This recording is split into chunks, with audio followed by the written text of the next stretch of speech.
Just a moment, we'll begin. Just trying to get the Facebook working. Hold on.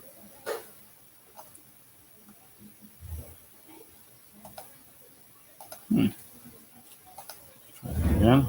Just give me 1 second.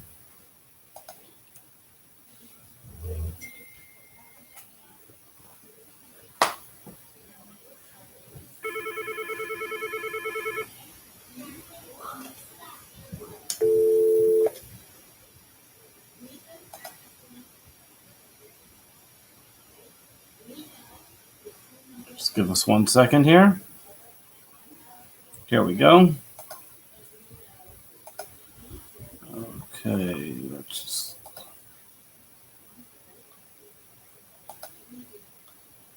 just give us 1 second. Give us 1 second. We'll be starting momentarily. Just got some technical difficulties here.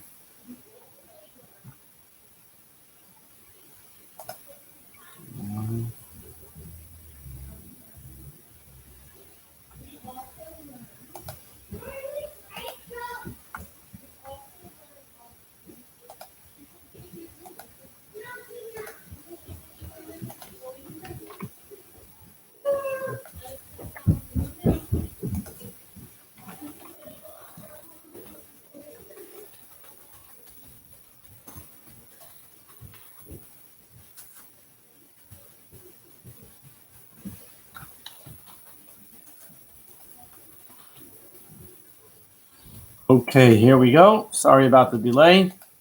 We should be good to go in just a moment.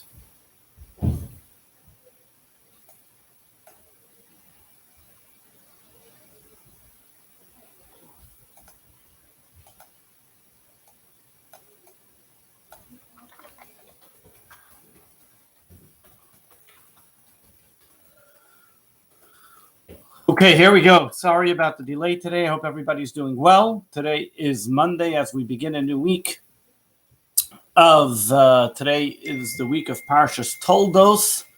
Parshas Vayetze. Today is the 7th day of the month of Kislev. It's November 23rd, 2020. As we're getting closer to the holidays of Hanukkah and all the wonderful things that the month of Kislev comes along. But as we usually do on our Mondays, we get a quick fresh start to the week ahead of us, which is the beginning of this week's Torah reading, Vayetze. There's a story told about a fellow whose name was Hershela. He was always known as the clown of the town. But whenever he would come into the synagogue, he would be the last one in and the first one out. And one time the rabbi came to him and said, Hershela, what is it with you that you are so quick to pray? Everybody else takes their time, 10, 20, 30 minutes. You're there 2 minutes, the last one in, the first one out.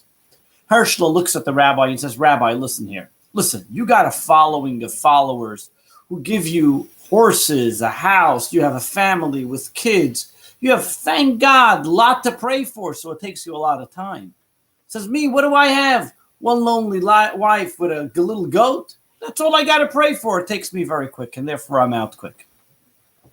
We look at life, and sometimes we look at people who are holy and great, rabbis, and say they have nothing to do with the world.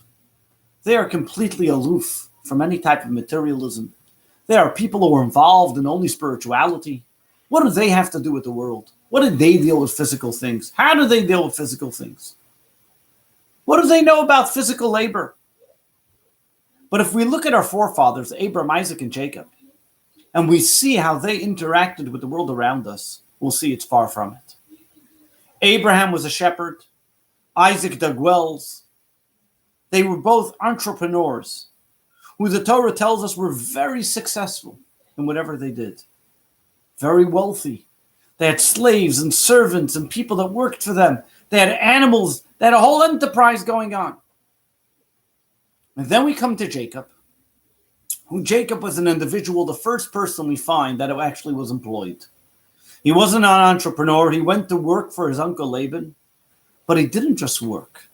He slaved by his uncle. 21 years, he says, he worked for him, not getting 1 ounce of sleep. Winter, summer, he made sure he was working full force, full steam ahead. There was nothing that stopped him.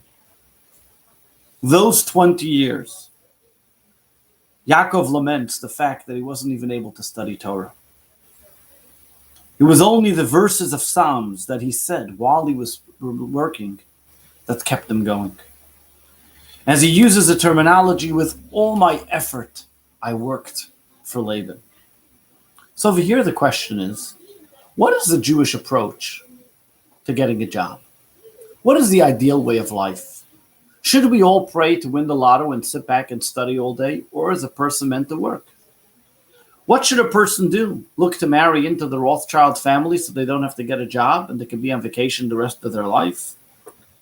And over here, when we look at this week's Torah reading, this Torah reading teaches us a message for every single Jew in every single time and every age of how we approach life, work, materialism. As we know, as begins in last week's Torah reading, Jacob was an individual who sat and studied Torah throughout his life. The Torah of this week begins with Jacob at 77 years old. He goes out to make a living. The Torah reading begins with the word vayetze, and he leaves. He leaves his comfort zone. The Torah doesn't just say, and he traveled, and he went, but the Torah tells us, and he leaves. He leaves his place where he was, meaning he leaves his comfort zone. Jacob, up until this point, was in a bubble. He was in a place where he only studied Torah. There was nothing else of materialistic needs that he had. He was fully satisfied and competent and was happy with what he was doing. But all of a sudden he realizes, I can't just stay the way I am. I need to go out. I need to go out of my comfort zone, and I need to go out into the world, to a world which is deceptive, a world which is the antithesis of the Torah study, a world which at times my Torah study will be challenged. But what's my point? Why do I have to go there? Because God tells every single Jew, I created a universe. And there are 6 days a week that you have to deal with the physical, deal with the mundane. There are 6 days a week that you have to challenge with the world of deceptiveness, a world of false, a world of lies. And it is the Jew's mission, it is Jacob's mission to take that world, involve himself in it, and transform it. Why did God make that we should be in all different places, in all different areas of life, in all different types of avenues of work? It's because God wants us to transform it, not to succumb to it, but change it, just like Jacob did.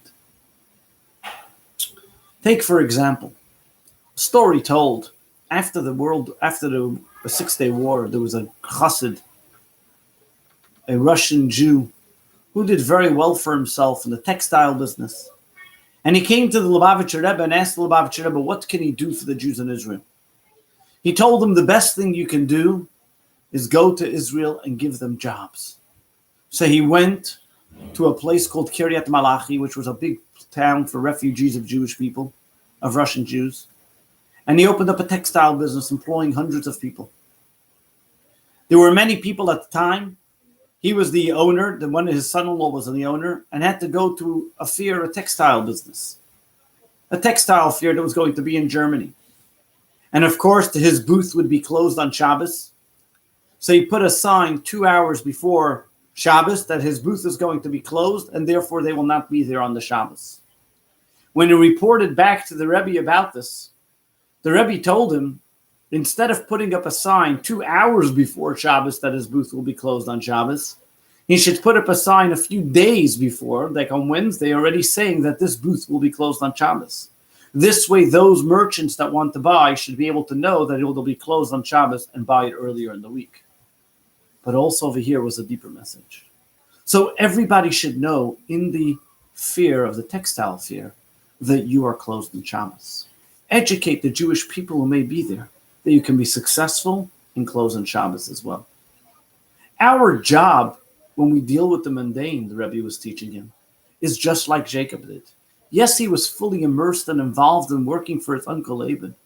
Yes, he was doing his job and working for his uncle Laban, but he remembered his ethos and values of Judaism never changed. But on the contrary, he was able to transform even Laban's sheep, even Laban's stock, to be one who are sensitive to the values of Judaism and to the values of how we as Jewish people should practice. The same idea is also when we talk about Vayetze, this week's Torah reading. The Torah reading begins with the words that Yaakov left, because when Yaakov left the land of Be'er Sheva, everybody noticed it. He was a person of holy stature.